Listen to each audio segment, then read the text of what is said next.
Vamos estudar, né? Apocalipse capítulo 2. Abra sua Bíblia onde nós paramos. Lembram-se, semana passada nós estudamos as duas primeiras cartas do capítulo 2. A primeira carta, quem se lembra? Para a igreja de Éfeso. Estudamos aqui semana passada. E a segunda carta para Esmirna. Então estudamos a carta de Jesus Cristo para a igreja de Éfeso e para a igreja de Esmirna. E verificamos, e vamos continuar vendo isso essa noite, que na verdade, quem quiser acompanhar e não trouxe por acaso a Bíblia, só erguer a mão, e lá atrás nós temos Bíblias. Olha, temos mãos erguidas aqui, nós temos mais Bíblias, e vamos fazer chegar para vocês, para quem quiser acompanhar o estudo do Apocalipse, tá bom?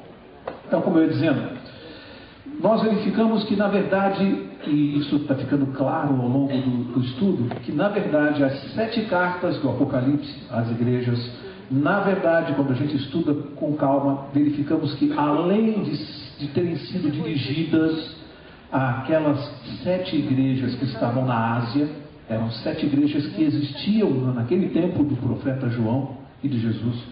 Além delas terem sido dirigidas, elas, pelo seu conteúdo, você vai ver que, na verdade, o que Jesus fez foi mostrar para nós as 7 diferentes fases da igreja de Deus na terra. Que coisa impressionante. Cada carta daquela representa um período da igreja no tempo e na história. Vimos Éfeso, que vai do ano 31 da nossa era, depois de Cristo, até o ano 100. E vimos as características da igreja de Deus nesse período reveladas numa carta a Éfeso. As características falavam claramente daquele período. Lembrem-se que isso era uma profecia. Porque quando João falou isso, Jesus ditou para João, ditou essas cartas, né? Estava no pleno período de Éfeso, da igreja de Éfeso. Mas em seguida, do ano 100 ao ano 313, veio o período de Esmirna. Portanto, Jesus profetizou para frente. E aconteceu exatamente. Você tem um retrato da história do que aconteceu com a igreja naquele período. E paramos no ano 313. Hoje nós vamos seguir. Vamos estudar a terceira carta, a Pérgamo, e vamos ver que esse período que vai de 313 depois de Cristo a 538 depois de Cristo, retrata exatamente o que aconteceu com a igreja naquele tempo. E Jesus profetizou isso. Disse exatamente como seria, deu conselhos para aquela igreja, para aquele período, fez reprovações, fez promessas. Agora, o interessante é que ao estudarmos, verificamos que além daquilo se aplicar naquele período histórico, o impressionante é que os mesmos conselhos, as mesmas reprovações dadas à igreja daquele período, servem para a nossa vida individual hoje. Olha como é impressionante isso. O que Jesus fez. Você vai ver que as reprovações, os conselhos para aquele período da igreja servem para a minha vida e para a sua. Vamos ver quantas lições nós vamos tirar para nós hoje. Então vamos começar a estudar agora a carta à igreja de Pérgamo. Carta à igreja de Pérgamo. Começa Apocalipse capítulo 2, começa no verso 12, que eu vou ler. E diz assim: ao anjo da igreja de Pérgamo escreve. Jesus vai ditar para João, escreve aí. Isto diz aquele que tem a espada afiada de 2 gumes. Quem é que está ditando para João? Portanto, quem está falando agora aqui é Jesus Cristo. Escreve aí o que eu vou dizer. Mas ele se apresenta aqui nesta carta, ele se apresenta como aquele que tem a espada de 2 gumes. E nós já dissemos que o nosso curso aqui não é um curso de adivinhação, nem de chute, e nem de ficar interpretando as coisas aqui. Você não veio aqui para ouvir uma pessoa aqui da frente e dizer, sabe o que isso aqui significa? Significa aquilo. Não, você não veio aqui para isso. Nós vamos mostrar pela Bíblia, pelo contexto dos versos e pelos textos bíblicos o que significa isso. Então Jesus se apresenta como a espada de 2 gumes. Vamos deixar a Bíblia dizer o que se refere, ou a que se refere isso. Marca essa página aqui de Apocalipse, que nós vamos ficar nela. Volta um pouquinho, algumas páginas atrás, até o livro de Hebreus. Poucas páginas atrás, você vai ter o livro de Hebreus. E o capítulo 4, no verso 12, a própria Bíblia, e não eu, a própria Bíblia vai dizer o que significa a espada de 2 gumes. Portanto, não se trata de uma interpretação. Hebreus capítulo 4, verso 12, diz assim: pois a palavra de Deus é viva e eficaz, e mais cortante do que qualquer, o quê? Espada de 2 gumes, e penetra até o ponto de dividir alma e espírito, juntas e medulas, e é apta para discernir os pensamentos e intenções do coração. A Bíblia diz que a palavra de Deus é a espada de 2 gumes. E o que é essa espada que a palavra de Deus simboliza? O que é essa espada que simboliza a palavra de Deus? O que essa espada faz? Aqui está escrito: penetra na alma da pessoa, vai até lá dentro, divide a medula, e vai lá dentro, discerne os pensamentos do coração. Você consegue entender ou adivinhar o pensamento do coração de uma pessoa? Mas que a palavra de Deus faz isso. Ou seja, é impossível fugir de Deus. Quando eu estou lendo a Bíblia, quando você está lendo a Bíblia, Deus está falando com você. E a palavra dele é tão cortante que ela vai lá no teu íntimo. E é por isso que a palavra de Deus mexe com as pessoas. Eu li há algum tempo atrás uma declaração a respeito de Jesus que eu achei maravilhosa, de um homem que não é cristão, pelo menos não se apresenta como cristão, me pareceu que era um jornalista. Ele considerou Jesus Cristo o maior revolucionário que a humanidade já conheceu. E a frase que ele usou, eu achei muito forte, ele diz: ninguém fez uma transformação tão radical no pensamento humano mais do que Jesus Cristo. Ninguém fez uma transformação mais radical no pensamento humano do que Jesus Cristo. Isso é uma grande verdade. Que a palavra de Deus vai lá dentro e ela transforma, ela mexe com a pessoa, ela balança a pessoa. Por isso que a Bíblia diz: ó, escreve, quem vai falar com essa igreja de Pérgamo é aquele que tem a espada de 2 gumes. Por que a espada tem 2 gumes? A palavra de Deus, o Antigo e o Novo Testamento. Tem gente que pensa que só vale o Novo, mas a palavra de Deus tem quantos gumes? São eternos os 2? Valem os 2. Mas há também um outro sentido. Os 2 gumes é porque a palavra de Deus tem muitas promessas, mas também tem muitas advertências. 2 gumes. Promessas, mas tem reprovações, advertências. Também tem esse sentido interessante para nós. Vamos seguir. Portanto, a espada de 2 gumes. Jesus se apresenta como a palavra de Deus cortante, penetrante, que transforma. E ele vai falar com essa igreja, uma carta para Pérgamo, para esse período histórico da igreja. Volta lá para Apocalipse, onde você marcou a página, no capítulo 2, e agora eu vou ler o verso 13. E aqui diz assim: sei onde habitas, que é onde está o quê? O trono de Satanás. Está dizendo para aquele período da igreja: sei onde habitas, e é onde está o trono de Satanás. Olha que expressão forte. E ele segue dizendo: contudo, retens o meu nome, e não negaste a minha fé, mesmo nos dias de Antipas, minha fiel testemunha, o qual foi morto entre vós, onde Satanás habita. Aqui, amigos, Jesus faz um elogio à igreja daquele período. Um grande elogio, porque ele diz que a igreja, embora estando, só que ele começa dizendo assim: conheço onde habitas. Você vai reparar que em todas as 7 cartas, Jesus começa dizendo: conheço as tuas obras, sei as tuas obras. Jesus conhece os meus pensamentos, conhece as minhas obras, conhece as tuas. Esse é o Deus com o qual nós estamos nos relacionando aqui esta noite.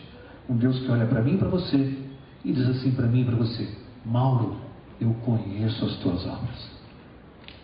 Todas. Sabe todas as coisas, sempre soube. E ele, como sabe tudo, desde o princípio, ele está dizendo o que aconteceria com esse período da igreja. E ele faz uma revelação: ela habita onde está o trono de Satanás. Naquele período. E faz um elogio que, embora habitando naquele local, que nós já vamos entender já do que ele está falando, ela reteve o seu nome, ela foi fiel, o que é muito difícil. Você estar próximo do trono de Satanás e se manter fiel a Deus. Era uma igreja fiel. E Jesus aqui dá uma característica, ele usa aqui uma expressão: retens o meu nome e não negaste a minha fé, mesmo nos dias de Antipas. E ele chama de Antipas a minha o quê? Fiel testemunha, o qual foi morto entre vós. Estudando esse assunto aqui, entre alguns autores diferentes, eu observei duas interpretações e eu acho que elas até não são conflitantes. Alguns entendem que Jesus mencionou esse Antipas e seria um tipo, um símbolo de todos aqueles que foram perseguidos, os mártires. E Jesus então teria dado o nome de Antipas. Antipas, a minha fiel testemunha, ou seja, todo aquele que foi morto, que foi perseguido, Jesus teria dado o nome de Antipas. Mas há autores que, investigando o significado do nome, dão a seguinte interpretação: Antipas é um nome composto. Ele significa anti. O que quer dizer anti? Contra. Paz. Pai, abreviatura de pai ou de papas? Papas, pai, papai, pai. Antipapas. Um movimento contra o papado.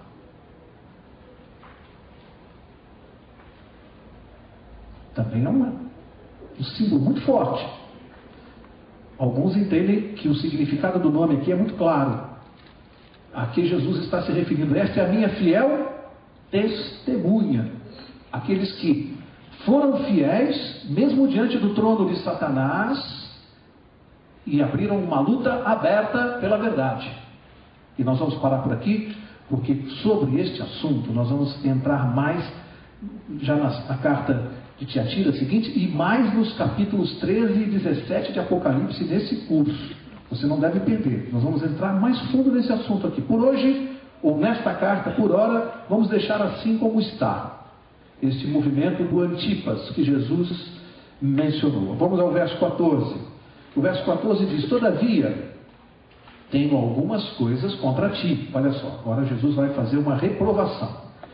Tenho algumas coisas contra ti. A igreja desse período. Tens aí os que seguem a doutrina de Balaão, o qual ensinava Balaque a lançar tropeços diante dos filhos de Israel. Jesus aqui está se referindo a um símbolo do Velho Testamento, a uma história do Velho Testamento.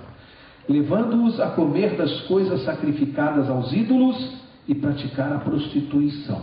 Por que Jesus está citando este fato aqui em relação a uma característica da igreja de Pérgamo? Por que ele está citando como reprovação que havia naquela igreja os que seguiam a doutrina de Balaão? E quando você vai ler lá no Velho Testamento, nós não temos tempo porque essa noite a história de Balaão está revelada lá, você percebe claramente que ela trata de um assunto resumido, que é a idolatria pagã. Se você estudar a história de Balaão, você vai ver qual era o problema envolvendo Balaão. Idolatria pagã. Então o que Jesus está dizendo é que o que ele tem contra a igreja naquele período é que ela estava aceitando a idolatria pagã, o paganismo ou alguns dos seus rituais, encobertamente, disfarçadamente começaram a penetrar na igreja. E aí a história começa a dizer o motivo que isso estava acontecendo. Não é porque a igreja quis fazer assim. A característica daquele período era a perseguição mortal, perseguição dos cristãos até a morte.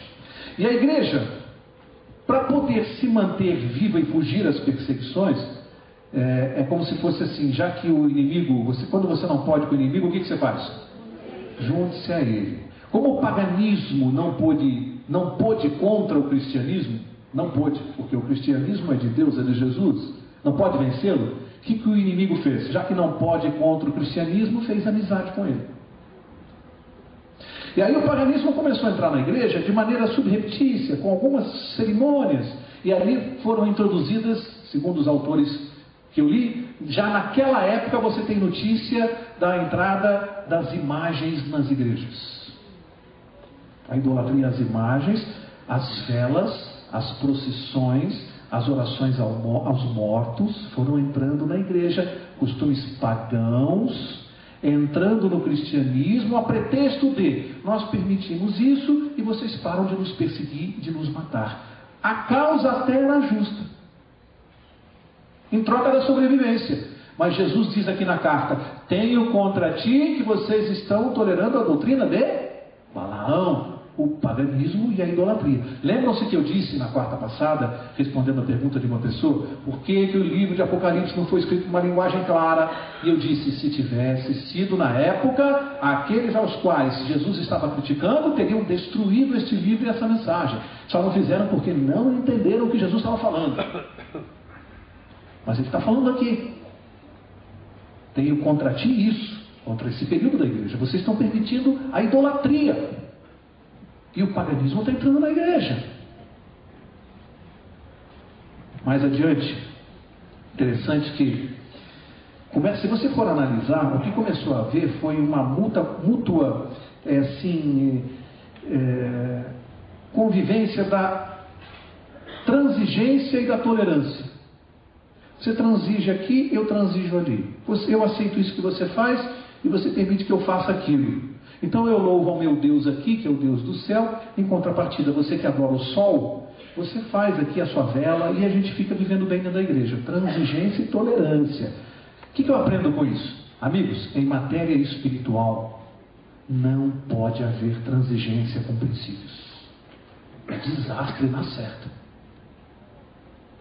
É desastre. A gente tem que entender. O que isso tem a ver com a nossa vida hoje? É que você, quando estiver diante da televisão, ouvindo as mensagens que são mandadas para nós, de ecumenismo, de paz na terra, cuidado, porque Jesus falou: eu não vim trazer paz, eu vim trazer espada, a palavra de Deus, a verdade.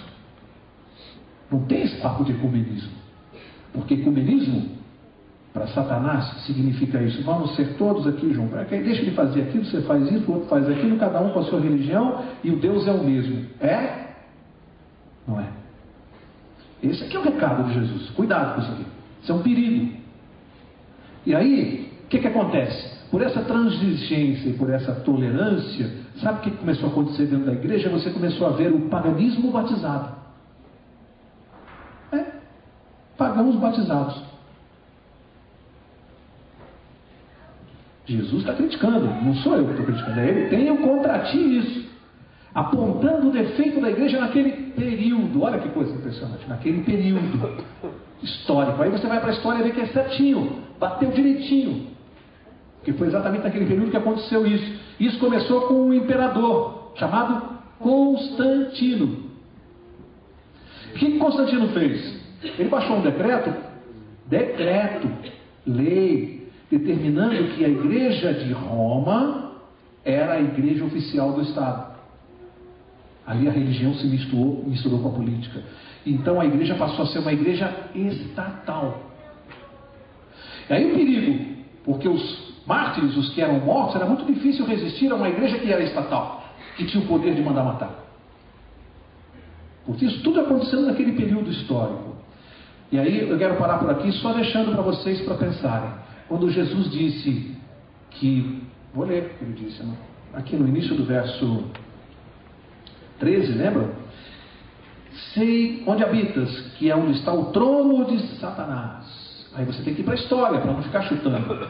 Onde estava habitando a igreja naquele período de Pérgamo? Em seguida, o poder dos reis de Pérgamo foi passado para quem?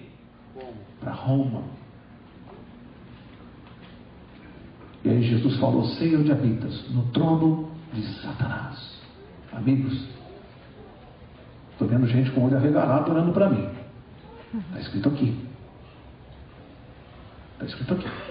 Isso a gente vai fazendo em doses homeopáticas para não matar ninguém. É devagarinho, um pouquinho hoje, outra manhã, para não matar ninguém do coração aqui. Mas nós dissemos que nesse curso você vai ter as revelações de Jesus Cristo. Coisas para nós sabermos, não é para ficar escondido, é para saber. E está escrito aqui para quem quiser. Por isso eu disse que se ele escrevesse claramente... Já imaginou se ele escrevesse aqui? Não deixaria chegar até nós, até o nosso tempo. Esse livro já tinha sido há muito tempo destruído. Então ele foi dando dicas. Agora eu quero seguir. Verso 15. Assim tens também alguns que seguem a doutrina dos nicolaítas. Nós estudamos isso aqui no estudo passado, porque a doutrina dos nicolaítas já era mencionada na carta aos Efésios. Qual é a diferença? É que Jesus agora já chama de uma doutrina. Enquanto na carta aos Efésios ele dizia que era praticada por alguns, olha o que a apostasia faz. Quando chega no período de Pérgamo, séculos depois, a apostasia já se tornou uma doutrina. E o que é a doutrina dos nicolaítas que nós falamos na quarta passada? Lembram-se? Duas características. Vamos relembrar. Primeira, o que pensavam os nicolaítas? Eles acreditavam que a natureza carnal, humana, carnal, não conseguia ser subjugada. E em cima dessa tese eles pensavam assim: é impossível você não adulterar. É impossível. Então eles separavam a natureza carnal da espiritual. E achavam que você podia ser salvo mesmo adulterando. Porque é impossível conter a natureza carnal. Pensamento dos nicolaítas. Então eles separavam. E a segunda coisa que eles faziam, eles acreditavam piamente que você era salvo por ser salvo apenas por acreditar em Jesus, pela fé em Jesus, você estava dispensado de guardar a lei. Isso era dentro da doutrina nicolaíta, tempo de Jesus. Jesus está aceitando ou criticando essa doutrina? Aqui, o que você leu aqui? Portanto, quando alguém diz que é salvo e está dispensado de guardar os mandamentos, é aceito ou criticado por Jesus? Está aqui. É velho isso aqui, não é novo, não. Isso não é teologia nova, isso é coisa velha. Isso aqui é antigo. Esse negócio de dizer que só acreditar em Jesus você está dispensado de guardar a lei e de outras coisas. Isso aqui é velho. Só que Jesus não aceita isso não. Criticou aqui, claramente. Verso 16. Agora vem o conselho de Jesus. Mais que um conselho, é um apelo, né? O que ele diz para aquela igreja? Arrepende-te, pois, senão em breve virei a ti e contra eles batalharei com a espada da minha boca. O que é a espada? Com o que Jesus vai batalhar? Com a palavra de Deus. Com o que eu e você temos que batalhar? Com o quê? Com a palavra de Deus. A arma do cristão é a palavra de Deus. Essa é a nossa arma. Só que é poderosíssima, porque ela invade a alma da pessoa, vai até a medula. É essa arma que você tem na mão. E Jesus está dizendo assim: usa essa arma aí, a palavra. Essa é a arma poderosa que nós temos nessa guerra. Verso 17. E agora vem o conselho de Jesus para aquele período de Pérgamo, e serve para mim e para você. Quer ver como serve? Para mim e para você. Olha o conselho dele: quem tem ouvidos, ouça o que o Espírito diz às igrejas. Em outras palavras, quem tem ouvido, ouça. Tem alguém aqui esta noite que veio aqui à igreja e que não tem ouvido? Tem alguém sem ouvido? Para quem que é essa mensagem aqui? Se é para quem tem ouvido, para quem que é? Nós não. Que conversa é essa de nós? Faz assim com o dedo. É para mim. É para mim. E para você. É para quem tem ouvido. Isso aqui é a maior prova que não é só para Pérgamo. É para nós. Então Jesus está falando assim, ó. Se liga, fica esperto, presta atenção no que eu vou falar. Quem tem ouvidos, ouça. E o que ele vai falar? Vai dar 3 conselhos aqui que servem para mim.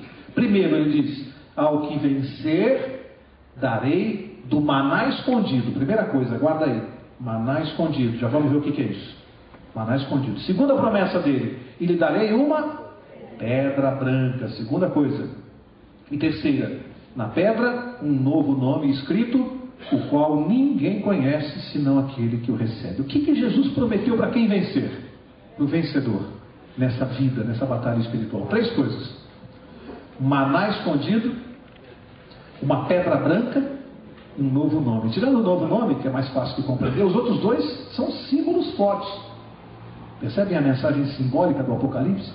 Símbolos facilmente decifráveis, não tem nenhuma dificuldade. Por quê? Porque o maná escondido, você vai fazer comigo rapidinho um passeio aqui na Bíblia, bem rapidinho. Volta para Hebreus capítulo 9. Vamos ver o que Jesus está falando aqui. Está tudo na Bíblia, não tem nada inventado aqui. Hebreus 9. Leia comigo o que está no verso 3. Hebreus 9, 3 diz assim: depois do segundo véu estava o tabernáculo que se chama o Santo dos Santos. Está falando do quê? Santo dos Santos, lugar santo dos santos, lugar santíssimo. Está falando do quê? do santuário. Do santuário. Ele diz assim, verso 4: que tinha o altar de ouro do incenso, a arca da aliança, está descrevendo o mobiliário do lugar santíssimo, toda coberta de ouro, na qual estava o quê? Um vaso de ouro que continha o quê? O maná e a vara de Arão, que tinha brotado, e as tábuas da aliança. Alguém se lembra da história do maná? O que aconteceu com o povo de Deus quando vinha no deserto, 40 anos? Deserto. Era fácil encontrar comida no deserto? Teve gente que falou assim para Deus: Senhor, se era para o Senhor fazer a gente passar essa dificuldade aqui, essa miséria que nós estamos passando aqui, então por que o Senhor tirou a gente lá do Egito? Eu preferia ser escravo e estar lá. Teve gente que reclamou com Deus. Era para o Senhor me tirar da escravidão para eu passar aqui essa necessidade que eu estou passando e me deixasse lá. Gente, tem Deus liberta algumas pessoas do pecado, e a pessoa vai passar por um período de provações, e tem gente que às vezes olha para Deus e diz assim: se era para o Senhor me libertar do pecado para eu passar o que eu estou passando hoje, eu preferia meu tempo de pecado, mas eu estava melhor, estava tendo dinheiro, trabalho. O Senhor me libertou do pecado, mas eu estou passando uma dificuldade danada. Não é para pensar? João 6,33 diz assim: pois o pão de Deus é aquele que desce do céu e dá vida ao mundo. O que é o pão de Deus? Eu estava falando do maná aqui e acabei interrompendo e não expliquei, né? Então o povo estava lá no deserto, como eu vinha dizendo, estava reclamando, e o que acontecia todo dia? Deus mandava do céu o quê? Pão, que chamava maná. Era o pão que descia do céu para aquele povo diariamente. Todos os dias o pão vinha do céu e alimentava o povo. Quando chegava na sexta-feira, Deus mandava em dobro. Por quê? Porque a ordem que eles não colhessem no sábado. Por quê? Porque o sábado é o dia do Senhor e não deviam colher no sábado. Interessante que o pão para cada dia da semana você tinha que colher e comer naquele dia. Senão o que acontecia com o pão? Apodrecia, estragava.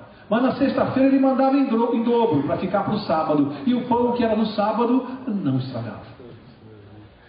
E explica isso. Explica isso. Não estragava. Explica isso. Aí Jesus diz: o pão que desce do céu, quem é? Está aqui no verso 33. João 6,33. Pois o pão de Deus é aquele que desce do céu e dá vida ao mundo. Quem que desceu do céu e deu vida ao mundo? Jesus Cristo. Quem é o pão do céu? O que o maná simbolizava? Jesus Cristo. O alimento espiritual. É isso que ele simbolizava. Alimento espiritual. Quem é meu alimento espiritual hoje? Quem é meu maná hoje? Cristo Jesus. Mas para fechar isso aqui, tem uma coisa interessante. Agora vai lá no Velho Testamento, o livro de Jeremias. É só um passeio rapidinho aqui, porque isso aqui é muito legal. Rapidinho, Jeremias capítulo 15. Tem uma informação adicional aqui a respeito do pão. Jeremias 15, verso 16. Jeremias 15, verso 16. Diz assim: achadas as tuas palavras, o que eu fiz? Logo as comi. Elas me foram gozo e alegria no coração. O que eu faço com as palavras de Deus simbolicamente? Não é um alimento espiritual a palavra de Deus? O que eu faço com o alimento? Como? Diariamente eu não preciso me alimentar, não preciso comer? Materialmente? E espiritualmente eu também preciso comer? O que eu como espiritualmente? A palavra de Deus. Diariamente. Agora vamos fechar isso aqui. O que acontecia com o pão? Não, vamos ler, melhor. Vamos ler. Êxodo. Vamos ler que a palavra de Deus, ela que é penetrante, vai até a medula, não a minha. Então, Êxodo capítulo 16, só para fechar esse assunto aqui. Êxodo 16, verso 21. Olha o que acontecia aqui com o maná. Êxodo 16, verso 21. Diz assim: colhiam-no, pois pela manhã o maná era colhido, cada um conforme o que podia comer. E vindo o calor, ou vindo o sol, o que acontecia? Se derretia. Amigos, vamos fechar isso aqui, só para a gente entender porque que Jesus falou que vai dar um maná escondido. Que momento do dia eu tenho que colher o maná? Pela manhã. O que acontece quando o dia clareia e vem o sol? Derretia o maná. O que eu tenho que fazer com a palavra de Deus que eu como? Quando é que eu devo comer a palavra de Deus? Pela manhã, antes de encarar as dificuldades do dia. Pela manhã, eu preciso comer a palavra de Deus para me alimentar e encarar o dia que vem pela frente. É tão simples assim que qualquer criança entende. Se você não comer a palavra de Deus pela manhã, você vai comer depois, pode comer, vai fazer bem também, mas você já vai comer derretido. É pela manhã que alimenta. O que Deus está dizendo? Você pode ler a palavra de Deus em qualquer momento, ela vai fazer bem. É a palavra de Deus. É que pela manhã você vai se alimentar, vai encarar o dia forte espiritualmente. Então Jesus prometeu o maná escondido. O que ele está prometendo? A palavra dele como alimento espiritual. Habitar em nós através da sua palavra. Primeira promessa dele. Segunda promessa dele, qual foi? A pedra branca. Aqui é mais rápido e fácil de explicar. Isso era um costume da época. Ali um costume herdado até dos gregos. Eles tinham um costume nos tribunais, quando a pessoa ia ser julgada por um crime contra o Estado, eles tinham duas pedras, uma branca e uma preta. Aquele que votava pela absolvição, mostrava a pedra branca. O que votava pela condenação, usava a pedra preta. Então eles entendiam, pedra branca, voto por absolvição. Pedra preta, voto por condenação. Qual é a pedra que Jesus prometeu ao que vencer? Branca. O que ele está dizendo? Está prometendo ao que vencer o quê? A absolvição da condenação que o pecado nos traz. Vou dar a pedra branca, você está absolvido. Só para que vencer. Eles entendiam. Maná escondido, pedra branca e um novo nome. A Bíblia promete isso, sabe? Nós vamos ter um outro nome, depois de libertos do pecado, na vida eterna vamos ter um outro nome. A Bíblia diz que eu e você não sabemos qual é. Deus vai nos dar este nome. Todos nós vamos mudar de nome. Vamos ter um nome que tem a ver com a nossa vida, com o nosso caráter, que tem a ver conosco. O sentido do nome vai ter a ver conosco. É uma promessa de Deus. Todos nós vamos mudar de nome. Eu já brinquei em outro estudo que a gente pode fazer um cartãozinho de visitas para distribuir para os amigos a respeito da eternidade, né? Você pode colocar lá que você vai morar no céu. Põe lá que você vai morar. Caminho da Santidade. Está lá, a Bíblia dá o endereço, né? A avenida principal não é a Paulista, não. É Caminho da Santidade. Você põe lá, Caminho da Santidade, sem número. Só que no cartão você não pode colocar seu nome, Mauro Braga, que vai mudar. Então você põe fulano de tal. Pronto. Até Jesus te dá o novo nome. Mas a Bíblia tem essas três promessas para nós. Agora vamos terminar estudando a igreja rapidinho. A igreja de Tiatira. Vamos ver o que aconteceu nesse período da igreja Tiatira.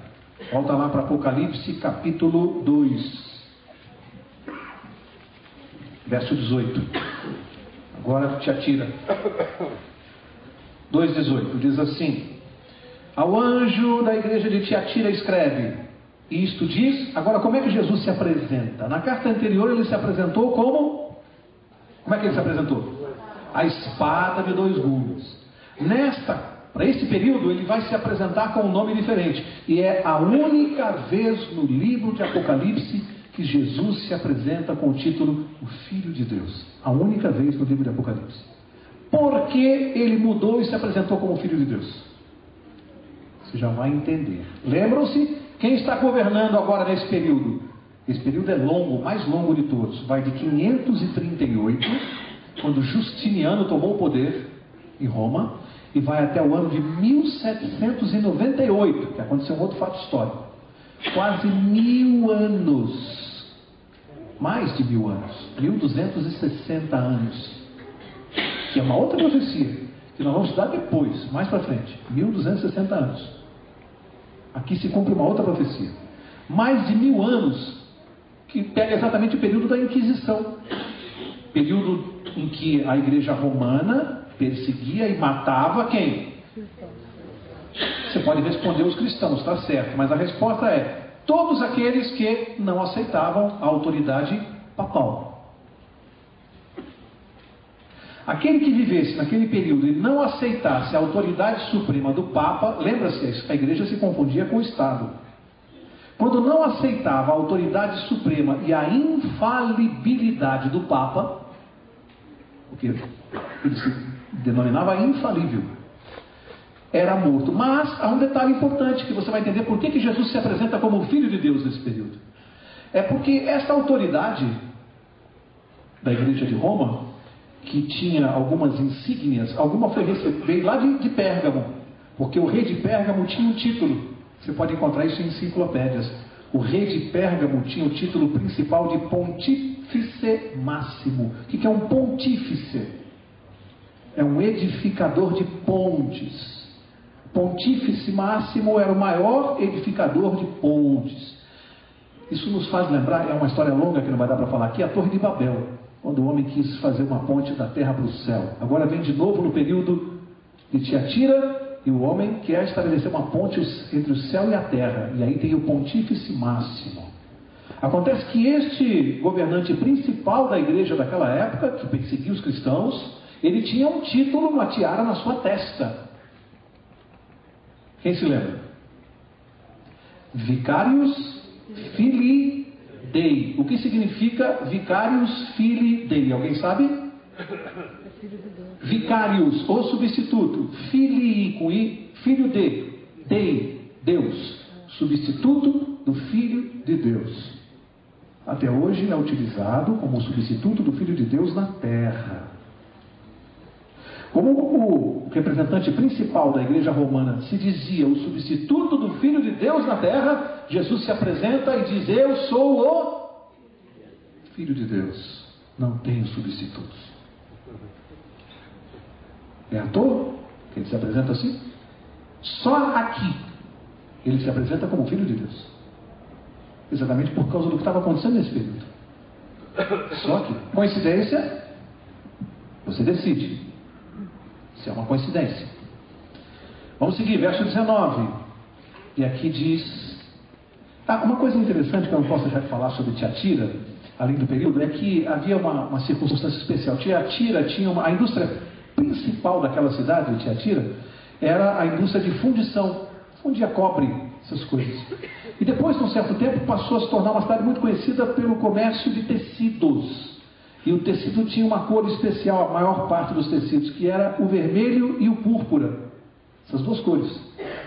Você quando lê lá Paulo, no livro de Atos, ele fala da conversão de uma mulher que era de Tiatira e vendia esses panos, vermelho e púrpura. Essa é uma característica interessante, porque aqui, mais adiante, no final do verso 18, Jesus diz o Filho de Deus que tem os olhos como chama de fogo, e os pés semelhantes a latão reluzente.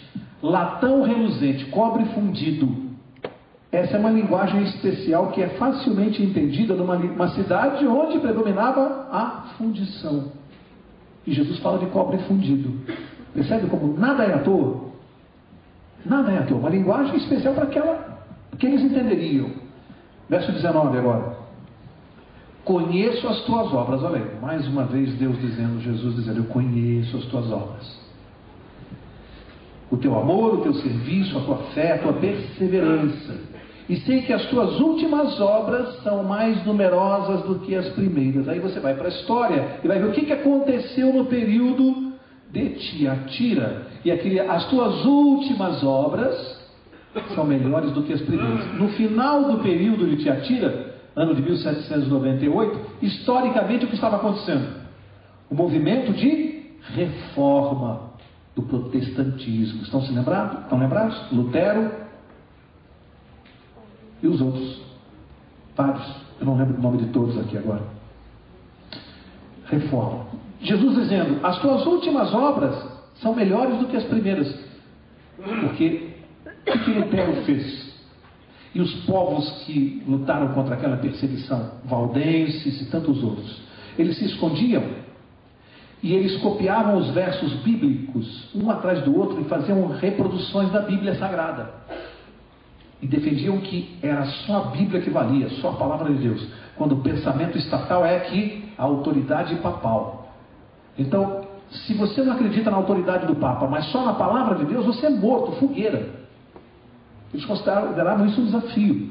Portanto, quando começaram a trazer de volta o povo para a Bíblia, isso foi o movimento da reforma, Jesus disse: as tuas últimas obras são melhores do que as primeiras, elogiando aquele trabalho da reforma.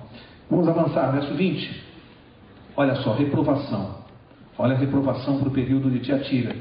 Mas tenho contra ti que toleras a Jezabel, mulher que se diz profetiza.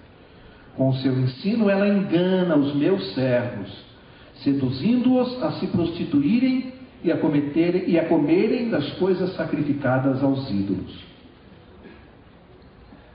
Vamos decifrar a linguagem simbólica, aqui são só símbolos.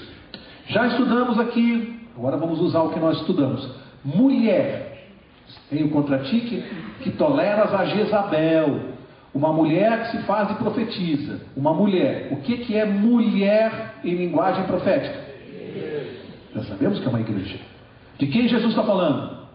De uma igreja que se faz passar por profetiza. O que essa igreja está fazendo? Primeiro vamos pensar uma coisa. Jezabel é uma igreja. Se no livro de Apocalipse, nós vamos estudar no capítulo 12, que a igreja de Deus, essa que nós estamos estudando aqui, ela se apresenta no capítulo 12 como uma virgem pura. Se existe a igreja de Deus, que é uma virgem pura, mas ele é contra a Jezabel, que simboliza uma igreja falsa, portanto nós temos aqui um paralelo entre a igreja de Deus e uma igreja falsa. O que esta igreja falsa está fazendo que Jesus condena? Diz aqui, com o seu ensino, o que ela faz? Engana os meus servos, seduzindo-os a se prostituírem e comerem coisas sacrificadas aos ídolos. Aqui está falando que o que ela faz, ela engana os servos de Deus com duas coisas: prostituição e idolatria. Que prostituição é essa? É prostituição no sentido que nós conhecemos? Não, a linguagem aqui é simbólica. Olha a arma do cristão: a espada, a palavra. O que essa igreja faz falsa para enganar os servos de Deus? Prostitui o que? A verdade. A questão aqui é espiritual. E traz o que? A idolatria. Essa igreja está usando duas coisas para seduzir o povo de Deus e enganar. Enganar, não sou eu que estou dizendo, é a Bíblia. A Bíblia diz que é para enganar. Ela engana com uma doutrina que não é cristã, com a igreja fazendo isso. Enganando o povo de Deus com uma doutrina que não é cristã. Isso aqui é muito sério. E depois, ela traz o que para dentro da igreja? Idolatria, que vem do paganismo. E aí vem as imagens, as velas, as procissões, missa para morto, e aí vem uma série de coisas. Ela começa a trazer paganismo para dentro da igreja. Quem está dizendo isso aqui, amigos, é Jesus Cristo, não sou eu. Ele diz que o que ele tem contra esse período é que tolera a Jezabel. Agora, é uma coisa interessante, quando a gente vê a Jezabel lá do Velho Testamento, porque Jesus usou uma personagem do Velho Testamento, e não foi à toa que ele usou Jezabel. Ele tem algumas características na vida desta mulher que ele quer se referir à igreja. Aí eu fui lá estudar Jezabel e anotei aqui algumas características da Jezabel lá do Antigo Testamento. Primeiro, quem era Jezabel? Era uma pagã. Ela se casou com que rei? Acabe. E tornou-se o quê? Rainha de Israel. Uma mulher pagã casou com um rei e se tornou rainha do povo de Israel. Rainha de Israel. Primeira coisa. Segunda, ela introduziu idolatria no povo de Deus. Foi ela que trouxe idolatria. Como ela era pagã, ela casou com o rei, ela trouxe aquele negócio das velas, das imagens, porque era tudo da religião dela. E o povo de Deus, como ela era rainha, era obrigado a aceitar aquilo. Então ela introduziu a idolatria. O que mais que ela fez? Proibiu o verdadeiro culto a Jeová. Por que ela proibiu? Porque o Deus dela, que ela adorava, era o sol. Como ela era rainha, ela proibiu o povo de adorar Jeová. Tinha que adorar o sol. Olha o que ela fez. Ela era rainha. O que mais que ela fez? Trouxe sacerdotes pagãos para Israel. Ela trouxe. Depois, perseguia os verdadeiros cristãos e aqueles que não se negavam a adorar a Deus eram mortos. Ela fez isso. Agora, Jesus usou Jezabel. Pergunta: procura na história, neste período, Idade Média, uma igreja, nós estamos falando de uma igreja, nós não vamos citar nomes aqui, mas você vai procurar. Tenta identificar na história uma igreja, no período da Idade Média, que tinha um líder religioso, que se dizia substituto do Filho de Deus, que criou as suas normas e doutrinas e não aceitava que os cristãos desobedecessem à sua autoridade. Trouxe idolatria para dentro da igreja. E aqueles que não concordavam com a sua autoridade eram mortos. A Jezabel de Tiatira. Tenta dizer você que igreja é essa. Só para você, não precisa falar para o seu vizinho do lado. De quem Jesus está falando aqui? Quem é a Jezabel moderna? Quem é essa Jezabel? Que está aí no mundo enganando os cristãos. Está aqui na palavra de Deus. Não preciso dizer nada. Você é suficientemente inteligente para pegar as características e descobrir sozinho. Porque as características estão aqui. Aí vem na cidade de Tiatira e você descobre que o tecido principal era da cor vermelho e púrpura. E a cor do uniforme principal dos representantes máximos dessa igreja é vermelho e púrpura. Descobre você. É um quebra-cabeça. Não está muito difícil. Descobre você, está aqui na Bíblia. Você descobre quem é a Jezabel que Jesus abomina, que está enganando o seu povo. E o que Jesus vai fazer em relação a essa Jezabel? Veja aqui o verso 21. Olha o que ele faz. Olha a misericórdia de Deus. Vamos acelerar para terminar. Dei-lhe tempo para quê? Para que se arrependesse da sua o quê? Do que Jesus chama isso? Imoralidade. Mas ela não quer se arrepender. Jesus diz que deu-lhe tempo, amigos, desde a Idade Média. Põe tempo nisso. E está dando tempo. Mas ela não quer se arrepender. Ela continua pregando a sua doutrina. Ela continua sendo advertida por Deus e continua fazendo seguidores. Olha aqui o verso 22.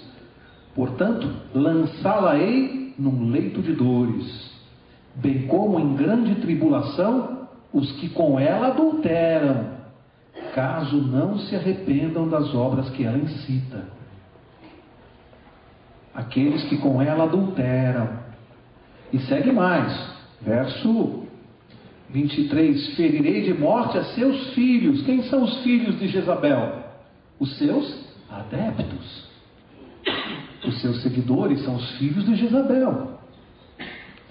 Vamos terminar o verso que eu quero dar uma explicação aqui. Então todas as igrejas saberão. Quantas igrejas? Todas as igrejas saberão que eu sou aquele que esquadrinha os rins e os corações, e darei a cada um de vós segundo as vossas obras. Interessante. O cristão, Jesus prometeu que vai dar uma pedra branca, que significa o quê? Absolvição. Mas os que seguirem Jezabel e não se arrependerem serão julgados segundo as suas próprias obras. Meu amigo, se eu for julgado segundo as minhas obras e você, eu estou perdidinho. O cristão vai receber uma pedra branca porque ele será julgado não de acordo com as suas obras, mas de acordo com as obras de Jesus. Esses aqui serão julgados de acordo com as suas obras. Mas eu estou vendo um monte de gente olhando para mim assustado, pensando assim: peraí, Mauro, mas a minha avó, que é uma pessoa sincera, papai também tem na minha família pessoas sinceras que são filhos de Jezabel. Graças a Deus, pelo poder da espada de dois gumes, 30 já não são mais filhos de Jezabel. Amém? 30. Graças a Deus. Tem uma meia dúzia ainda. Mas eu acho que Jesus está retardando a sua volta por causa dessa meia dúzia. Eu não vou desistir. Não vou desistir. A espada, não eu. A espada vai convencer a meia dúzia dos filhos de Jezabel. Tem na minha família e tem na sua. Mas eu estou vendo gente sincera me perguntando assim: Mauro, mas é gente sincera, minha avó, meu avô? Amigos, o que Deus diz, está lá, Atos 17:30, não precisa procurar. Atos 17:30. Deus perdoa o tempo da ignorância. Aqueles que não sabem, que estão lá, são sinceros. são devotos sinceros, Deus vai cobrar deles apenas o que eles sabem. O que não sabem, Deus não vai cobrar. Agora, amigo, eu sempre brinco e vou brincar de novo essa noite.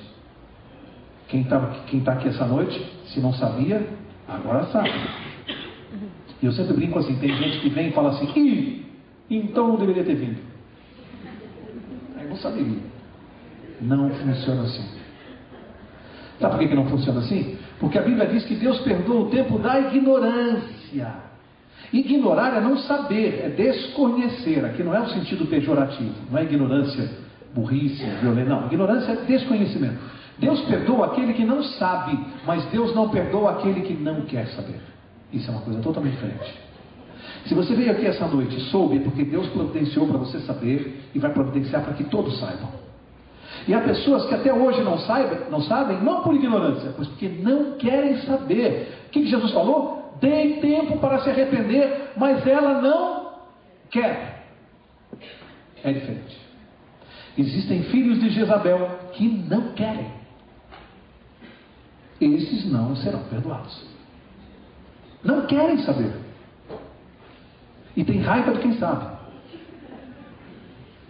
Esses é outro tratamento. Então não confunda ignorância, desconhecimento com não querer saber. É diferente.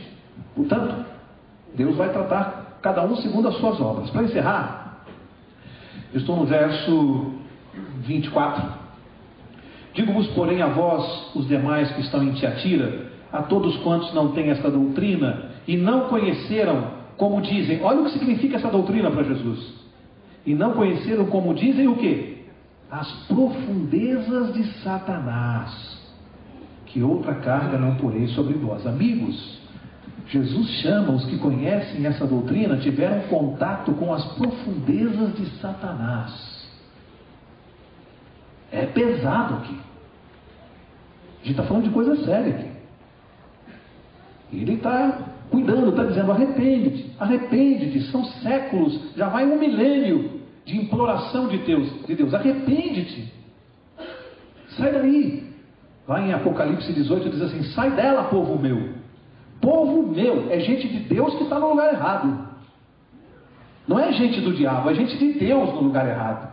E Deus está dizendo, sai daí, aí não é lugar para você. Sai dela, povo meu, sabe? Só um parênteses aqui para a gente encerrar. É um parênteses interessante. Há pessoas que às vezes não querem saber e a gente mostra um verso, 2, 3, 50, 100 versos sobre o assunto. E às vezes tem aquela pessoa que pega, não quer saber, além de não saber, ele fica lendo a Bíblia para encontrar um verso que ele tente dar uma interpretação em um único verso que justifique o que ele crê. Num único verso, numa interpretação dele, pessoal. E aí eu me lembro da história daquele sujeito que entrou numa sala com uma sacola de arco de flechas nas costas. Salão grande assim. Um auditório assim vazio. Entrou lá, ficou uns 10 minutos, daqui a pouco saiu, a sacola vazia, sem nenhuma flecha. O vigia achou estranho, foi lá, entrou na sala. Quando ele entrou, todas as flechas na parede, bem no centro do alvo, todos os círculos, todas elas no centro. O vigia falou, que coisa impressionante, esse cara tem uma pontaria que não é brincadeira. Foi atrás dele, tocou no ombro e falou, rapaz, vem cá, rapaz, tu tem uma pontaria? Como é que você acertou todas no alvo? Ele falou, não, eu não fiz isso, eu entrei aqui, peguei e comecei a tirar flecha para tudo quanto é lugar nas paredes. Depois que eu cravei as flechas todas, eu fui lá e fiz um círculo em volta de cada uma. Tem gente estudando Bíblia assim. O cara quer defender uma tese, aí ele solta as flechas. Aí depois ele vai lá e procura um verso bíblico para ver se consegue defender a tese dele. Não é assim que se estuda a Bíblia. Não tira o texto do contexto. Tem gente que tem uma ideia, aí ele quer buscar um verso para justificar aquela ideia. Aí ele vai lendo para ver se encontra algum verso parecido com o que ele pensa. Aí ele dá uma interpretação totalmente equivocada. Porque o verso tem que se prestar àquilo que ele quer dizer. E não o que o verso está dizendo. Portanto, para encerrar, Jesus está apelando. Eu li hoje, por acaso hoje, num livro, estava escrito assim, olha que frase até bonita, de efeito, né? Diz assim, o poeta disse uma vez que a vida é desenhada sem borracha. A vida é desenhada sem borracha, ou seja, não dá para apagar. O que você fez não tem mais volta. Eu escrevi assim a caneta: não é verdade, Jesus é a borracha. Porque na minha vida como cristão, tudo que eu faço de errado, se eu creio nele, ele vai lá e apaga. Jesus apaga. O poeta pode saber muito de poesia, mas não entende nada de Jesus Cristo. Ele apaga. O cristão, a cada dia tem uma página nova, limpinha para escrever. Porque o que está errado, se eu ficar de joelhos, Jesus já apagou. Levantei da oração, está apagado. É assim que funciona. Último verso. Verso 25. O que tendes, retende-o até que eu venha. O que tendes, retende-o, guarda até que eu venha. O que a igreja tem que Jesus mandou guardar até que ele volte? Pensa aí. Qual é o maior tesouro que Jesus deixou na mão da igreja, na nossa mão, e disse assim: guarda com carinho até que eu volte? O que você acha que pode ser esse tesouro que foi confiado para nós guardarmos? A Bíblia. A verdade. A verdade bíblica. A palavra, a espada de dois gumes. Guarda, retenha, mantém firme até que eu volte. Nós somos os guardadores da palavra até a volta de Jesus. Ele nos confiou essa tarefa: guarda a minha palavra. A verdade está na mão da igreja. É a igreja que tem que divulgar para o mundo. Jesus confiou à igreja essa tarefa de pregar a verdade e levar a verdade. É a nossa tarefa. O que nós vamos fazendo aqui essa noite? Exatamente o que ele está mandando. Vai lá, Mauro, pega o microfone, vai lá e fala. Mas Senhor, o que eu vou falar? Vai lá, eu vou com você. Lembra de Abraão? Lembra de Moisés? Moisés melhor, né? Senhor, como é que eu vou lá no Egito falar com o imperador? Vai lá e diz que você veio libertar meu povo. E eu vou lá falar com o imperador? O que você tem, Moisés? Eu tenho aqui um cajado. É com ele que você vai. Mas Senhor, com esse cajadinho aqui você vai ver o que esse cajado pode fazer na minha mão, não na sua. Então Deus fala para a gente: vai lá e fala. Mas eu não sei pregar, Senhor. Vai lá e fala, eu vou com você. E quando você começa a falar, você vai perceber uma coisa: a voz é sua, mas a palavra é de Deus. A voz é minha aqui para vocês, mas a palavra é de Deus. É por isso que ela chega com poder. Não é minha, é de Deus. Se fosse minha palavra, ela batia no primeiro banco e voltava. Mas ela é de Deus.